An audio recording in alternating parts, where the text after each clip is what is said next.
The role of the homeschooling teacher mom really is about development and developing in our children that self-motivation and that self-regulation, primarily by means of connection. I say that connection is the number one focus for the homeschooling teacher mom because, well, especially with an ADHD child, the relationship is going to be the baseline for learning to occur. If your child is not feeling emotionally safe, emotionally secure, and accepted for their innermost sense of being in that environment of learning, then they are not going to be able to focus on their work. It is our role to set them up for success, to set up the most favorable, the optimal learning environment so that they can flourish in that learning and flourishing in the growing of self-motivation and self-regulation. If you have an ADHD child that used to go to traditional school that you are now homeschooling, you may have found that this made a dramatic difference to their ability to focus and learn. But you may be making 3 epic fails, 3 huge mistakes that could be getting in the way of your child really growing and flourishing to their maximum ability. Number 1 is focusing on learning goals. For all children, and especially the ADHD child, we really want to focus on the relationship over the learning goals. Our children need to feel safe and secure in their relationship with us. Now, maybe this has always been the case that you've had a secure relationship, and maybe it has not always been the case. Perhaps your child has experienced, even from when they were a baby or just a toddler, where they were separated from you, or they felt that separation, that lack of the security that comes with closeness. And so now they're really looking for that attachment, that attention from you now, just like a baby crying when it's picked up and held against the mother's chest, can hear the heartbeat, feel the warmth, and starts to calm down. That baby needs to have the information from the mom in order to learn how to regulate their own body and their own emotions. This can still happen with older children if they did not learn that already. Take some time to think about, is this the case maybe in your family? Was there a separation of family members, maybe through divorce or somebody moving? Was one or both parents a little extra busy while your child was younger, or really stressed and just didn't have that emotional capacity at the time to really model that for the child? It's okay if we take the time to learn that now, because these are things that can be learned even as the child gets older. I've talked about the mirroring example before, where the way that you respond to something gets picked up on by your child,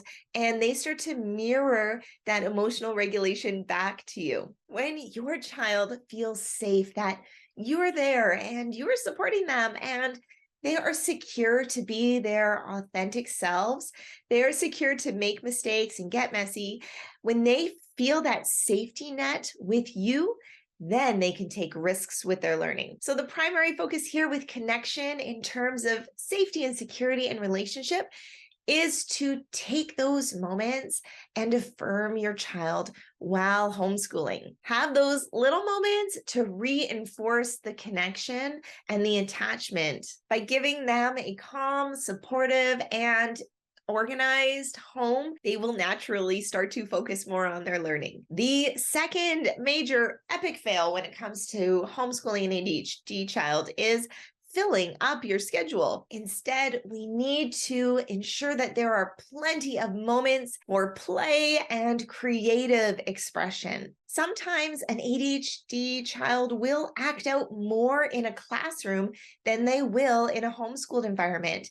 And this may be because they no longer feel stuck and constrained by the room or the rules or the expectations on them. So as you homeschool your child, don't just set up new rules and expectations that will make your child feel stuck. We want to acknowledge this need to be unstuck, to be free in their thinking. So make sure that you schedule in that unstructured time, that time that really fosters creativity. And when your child is being creative, that you're not evaluating or assessing what results come from that time, but instead really just honoring your child for the effort that they're putting in and the intention that they have towards the work that they're doing. In terms of teaching, this does not even need to take away from your teaching time. Let's say, for example, that you're going to be teaching about graphing. How can you do this in a way that also encourages play? Well, I suggest that you sandwich in the graphing with some play before and some play after. For example,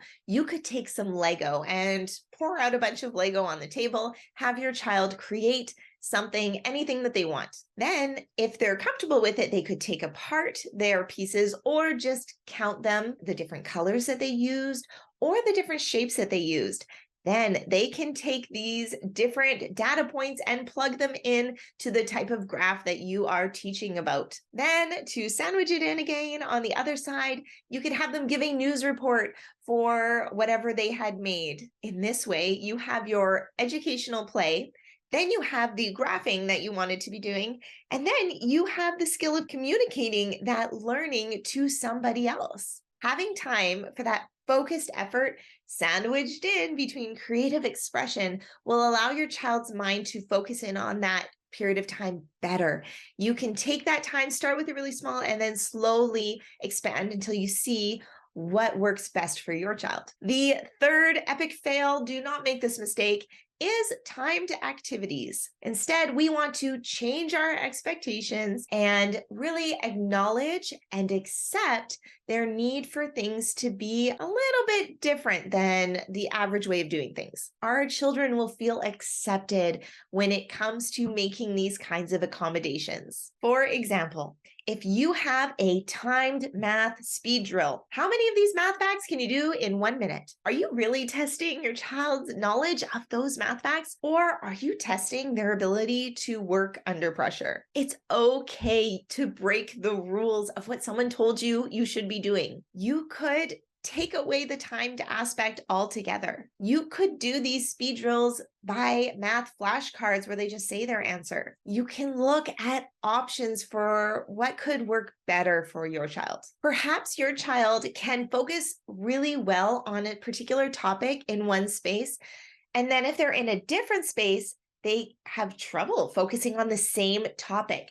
The environment where we put our children for their learning is really important, whether that is a physical environment, organization and distraction-free is really helpful for learning, or if that's an emotionally distracting environment, like having the timed aspect on top of the knowledge, on top of the communication. Take away some of those extra noises that are not necessary for the moment. This could look like decreasing the number of tasks or the amount of time spent on a particular task. And this could look like doing something from a completely different perspective, like doing spelling dictation verbally as a spelling bee. Now, you may be thinking, but Natalie, they need to be practicing their writing.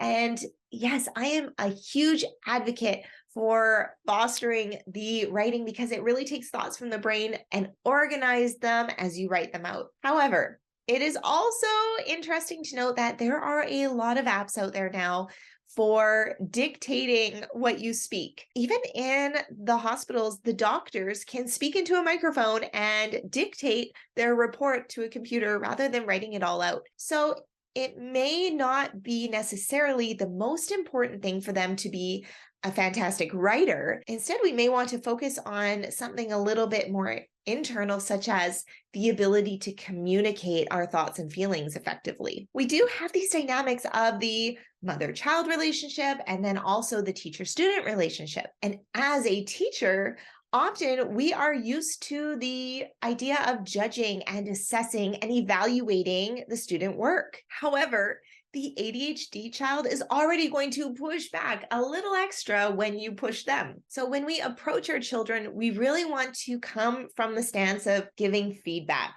Now, when you have these 3 myths busted in your homeschool, then you will start to see that primary focus of connection really taking root. When your child knows that they are safe and secure in your relationship, that nothing they can do can break that attachment, that you are giving them that unconditional love and modeling for them what that looks like. And they know that you are open to their authentic expression, their creative inclinations, and that you support that process of their exploration, then they will start to grow in maturity and they will be more responsive to your feedback, to your correction, and to your input. Our role as a teacher for our children is not to judge them. We are not the determining factor between right and wrong, good and bad.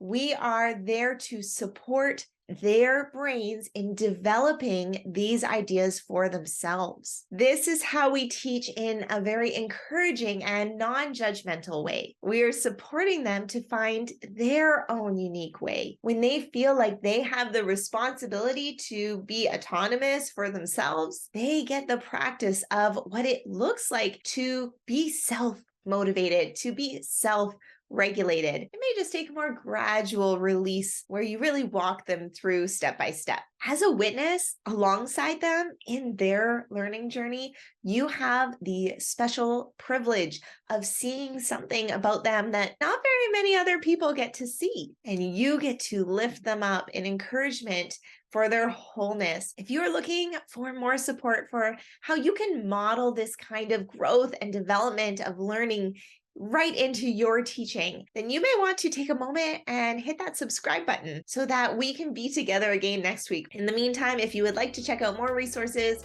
at homeschoolteachingsimplified.com, you can find me over there. I hope that you have a wonderful day. Bless you in your relationship with your child, and I will see you next time.